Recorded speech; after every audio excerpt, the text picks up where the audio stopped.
Hey, welcome back to Learn About Nature. This week, I want to go over my buddy, the wild turkey.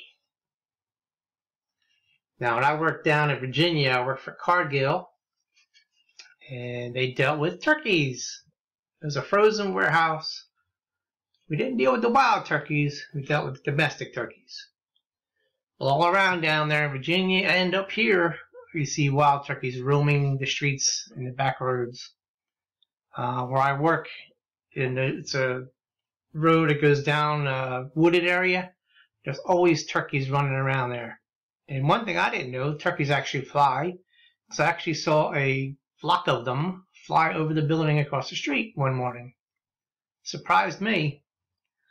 So as with the other ones, we're going to watch a short video. This one doesn't have any descriptions or anything. Just shows you some live wild turkeys, eastern wild turkeys. And then I can read you some facts out of Wikipedia. See, the heads almost look like vultures to me.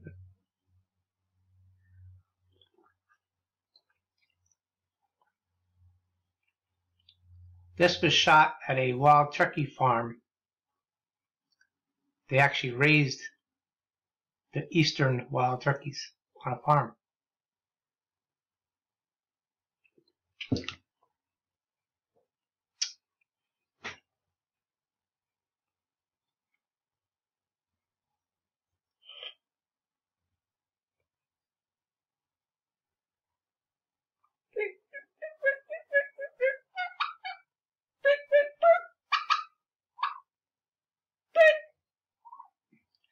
As you can see here, the person who raised them is calling them.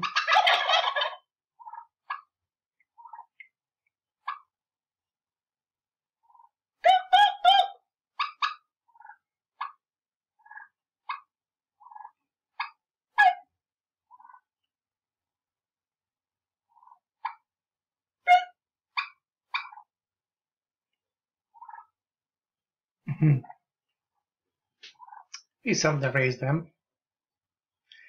Probably if you raise them, they wouldn't be as gamey as the real wild turkeys would be. Maybe I can get this video down. Alright. So now in this one here, we're going to Wikipedia. And the wild turkey is an upland ground bird native to North America and is the heaviest member of the diverse Galliformes. It's the same species as the domestic turkey, which is originally derived from a southern Mexico subspecies of the wild turkey. Although native to North America, the turkey probably got its name from the domesticated variety being imported to Britain in ships coming from Levant via Spain.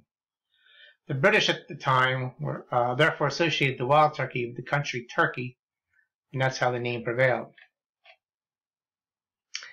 Now, it says adult wild turkeys have long reddish yellow to grayish green legs. The body feathers are generally blackish and dark, sometimes gray-brown overall with a coppery sheen that becomes more complex in the adult males. The adult males, called toms or gobblers, have a large featherless reddish head, a red throat, and red wattles on their throat and neck. Come on up here. I guess wattles over here.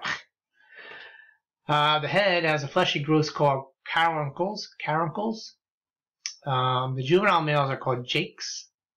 The difference between an adult male and a juvenile is that the jake has a very short beard and his tail fan has longer feathers in the middle. The adult male's tail fan feathers will be all the same length. When the males are excited, a fleshy flap on his bill expands, and this, the wattles and bare skins of the head and neck, all become engorged with blood, almost concealing the eyes and the bill.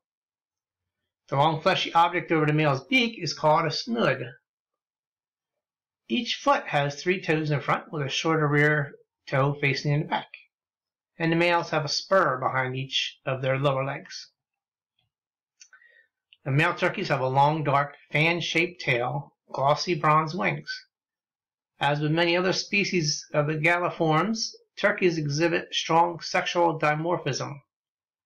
The male is substantially larger than the female, and his feathers have areas of red, purple, green, copper, bronze, and gold iridescence. Females, called hens, have feathers that are duller overall, in shades of brown and gray. Parasites can dull coloration of both sexes, and in males, coloration may serve as a signal of health. Primary wing feathers have white bars, and turkeys have 5,000 to 6,000 feathers. Tail feathers are all the same length in the adults, different lengths in the juveniles that we had already mentioned. Males typically have a beard, a tuft of coarse hair growing from the center of the breast. And that's this thing on here.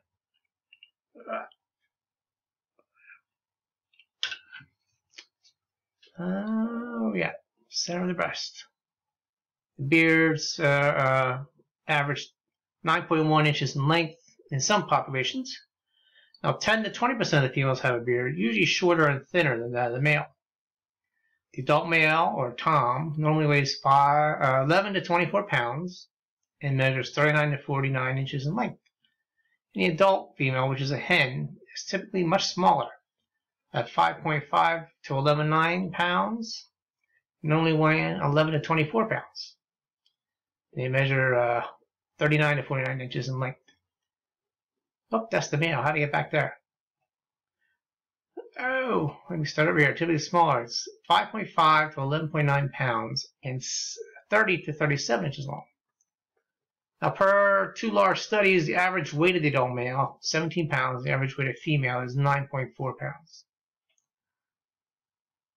Let's see, I'm going to skip a couple things here. The record size adult male turkey, according to National Wild Turkey Federation, weighed 37 pounds. And habitat. The wild turkeys prefer hardwood and mixed conifer hardwood forests with scattered openings such as a pasture, field, orchard, and seasonal marshes. They seemingly can adapt to virtually any dense native plant community as long as coverage and openings are widely available. An open, mature forest with a variety of interspersion of tree species appear to be preferred. And in the northeast of North America, turkeys are most profuse in hardwood timber, oak, hickory, and forests of red oak, beech, cherry, and white ash.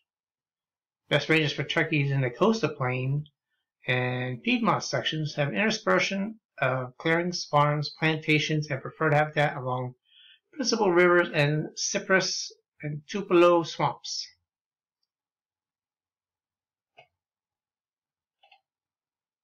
A little too technical there. Now, flight, this is what I was mentioning before. Despite their weight, wild turkeys, unlike the domesticated, are agile flyers. In ideal habitat of open woodland or wooded grasslands, they may fly beneath the canopy top and find perches. They usually fly close to the ground for no more than a quarter mile. As I said, I saw them go over the building across the street. Vocalizations. Turkeys have many vocalizations: gobbles, clucks, puts, purrs, yelps, cuts, whines, cackles, and kikis. In early spring, the male turkeys will gobble to announce their presence to the females and competing males. The gobble can carry for up to a mile. Males also emit a low-pitched drumming sound produced by the movement of air in the air sac in the chest, similar to the booming of a prairie chicken. In addition, they also produce a sound known as the spit, which is a sharp expulsion of air from its air sac. Then the hens yelp to let the gobblers know their location. The gobblers often yelp in the manner of the females. And hens can gobble. If they really do so, immature males called jakes often yelp. Wild turkeys are omnivorous. They forage on the ground or climbing shrubs and small trees to feed. They prefer eating acorns, nuts, and other hard mass of various trees, including hazel, chestnut, hickory, pinyon pine, as well as various seeds, berries, such as juniper and bearberry, roots, and insects.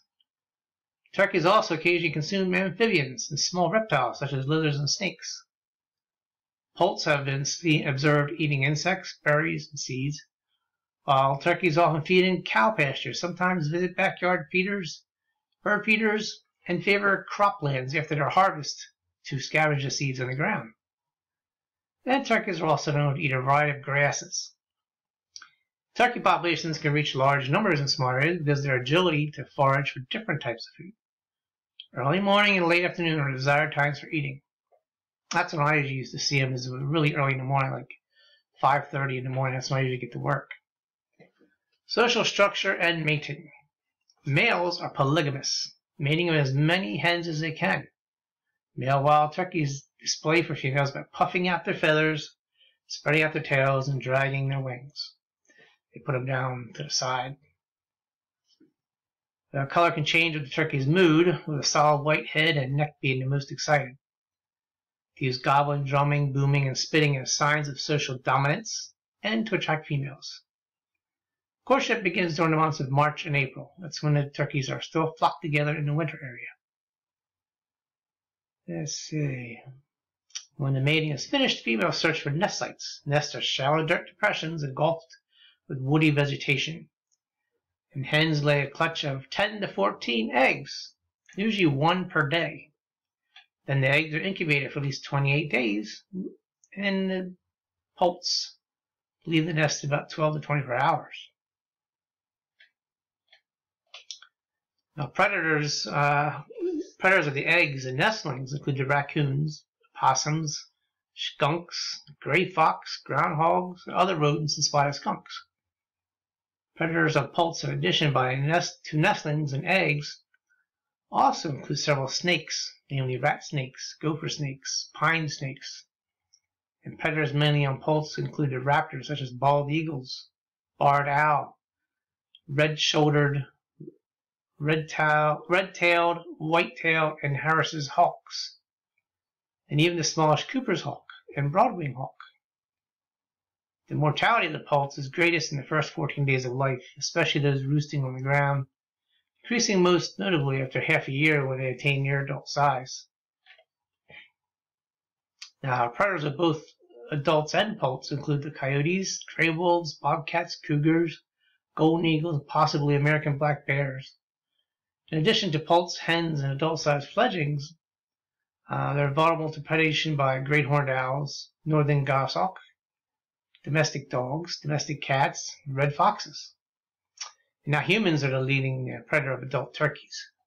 When approached by a potential predator, turkeys and their poults usually run away rather than fly away from potential predators, though they may also fly a short distance if pressed. And it says that they're cornered, the adult turkeys may try to fight off a predator, and large male toms can be especially aggressive in self-defense. And when they fight off a predator, they may kick with their legs, using the spurs on their back of their legs as a weapon. They fight with their beak and ram with their large bodies. Now, range. Wild turkey in the United States in 1957 ranged from Arizona to southeastern Oklahoma, and through Tennessee, West Virginia, New York, south to Florida, and Texas.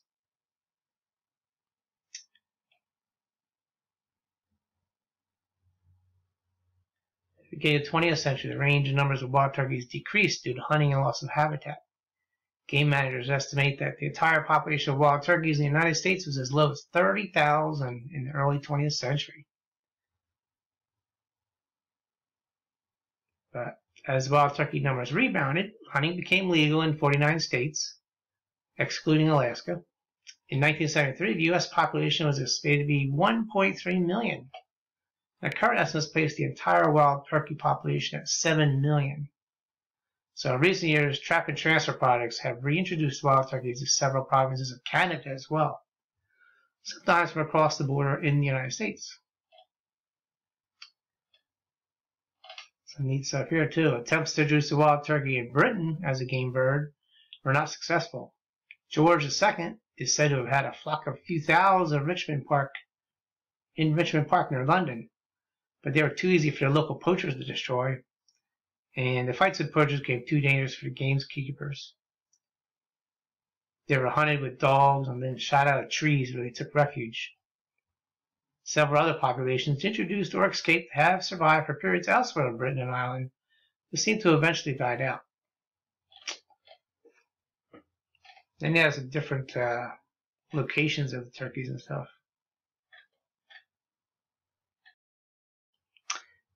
Okay, let's see. Significance to Native Americans. The wild turkey throughout its range plays a significant role in the cultures of many Native American tribes all over North America. Outside of Thanksgiving feast, it's a favorite meal in Eastern tribes, and Eastern Native American tribes consume both the eggs and meat, sometimes turning the latter into a type of jerky to preserve it and make it last through the cold weather. They provided habitat by burning down portions of forest to create artificial meadows, which would attract mating birds and thus give a clear shot to the hunters. The feathers of turkeys also often made their way into the rituals and headgear of many of the tribes. Many leaders, such as Catawba chiefs, traditionally wore turkey feather headdresses. Significant peoples of several tribes, including Muskogee Creek and Wampanoag, wore turkey feather cloaks. And the Turkey Clan is one of 3 Lenape clans. Movements of wild turkeys inspired the Caddo tribe's turkey dance. The Navajo people of southeastern Arizona, New Mexico, and Utah call the turkey Tazi and relate the bird to the corn and seeds which the turkey in Navajo folklore brought from the third Navajo world. It is one of the Navajo's sacred birds, with the Navajo people using their feathers and parts in multiple traditional ceremonies. That was a lot of reading, a lot of information there. So we know turkey's been in North America, and has been used for many things throughout the years. Still going strong. Like I said, I see lots of them in my area. Okay, and like I said, I wanted to do the turkey an early on video because that's my little mascot here. I bought him when I was working down there in Virginia, like I said. So I might as well get him his video early. That was not cheap either. That was like $30-something for that little turkey. Alright, hope you liked it. If you did, go ahead, give it a thumbs up, share it, and subscribe. Sergeant A signing out till next week.